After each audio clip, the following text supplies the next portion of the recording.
Yo halo semua, balik lagi bareng gua di channel Fikret Project.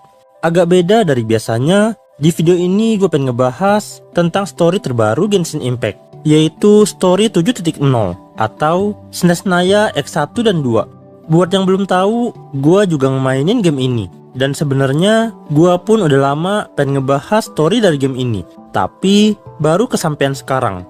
Bisa dibilang sejak Not Cry dirilis, rasanya Genshin Impact ini storynya makin seru dan bikin excited.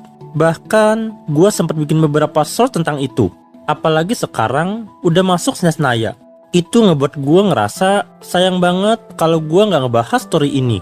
So, sebagai permulaan, gua akan coba ngasih impression tentang story terbaru 7.0.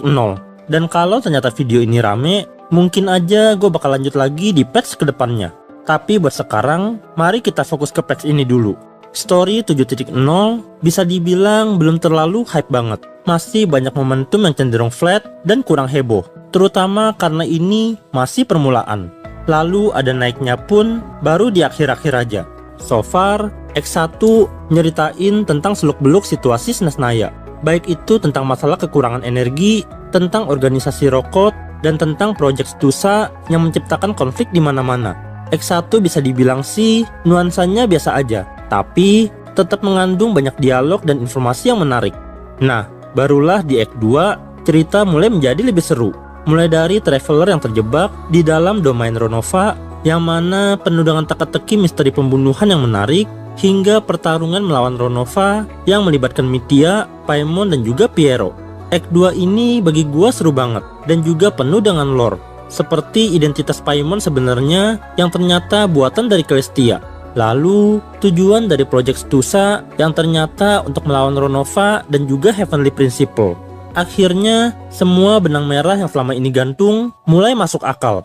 Rasanya setiap pertanyaan yang ada di kepala kita perlahan-lahan mulai terjawab. Kita sekarang tahu Saritsa membutuhkan banyak energi untuk melawan Ronova. Itu sebabnya dia memerintah para Harbinger untuk keliling Teyvat mengumpulkan Geonosis. Dan para Archon yang merelakan Geonosis mereka pun tujuannya jadi masuk akal. Kemungkinan karena mereka juga ingin mendukung Saritsa melawan Ronova. Mungkin aja Saritsa juga menawarkan sesuatu yang berharga sebagai bayaran. Terutama karena Zhongli juga sempat menyebut sebuah kontrak ketika merelakan Geonosisnya. Tapi di samping itu, sebagai makhluk yang tinggal di Teyvat, tentunya Project Stusa ini adalah sebuah proyek yang menentukan nasib mereka. Dalam hal ini, mereka semua bisa dibilang ada di pihak yang sama. Kalau mereka tidak membantu Saritsa, kemungkinan hasil dari pertarungan melawan Ronova pun pada akhirnya bakal berdampak buruk bagi mereka. Itu sebabnya gue merasa lore kali ini benar-benar menghubungkan banyak benang merah yang selama ini kusut. Jadi bisa dibilang walaupun story kali ini belum klimaks, tapi udah menyajikan banyak sekali hal seru dan menarik. Tentunya semua yang gue sampaikan barusan itu adalah impression dari sudut pandang gue. Bisa aja ada hal-hal yang keliru, ataupun ada hal yang gak sesuai dengan sudut pandang kalian. Kalau memang ada, jangan ragu buat komen. Well, kesimpulannya sih 7.0 menjadi sebuah awal cerita yang sangat bagus untuk SNES Naya.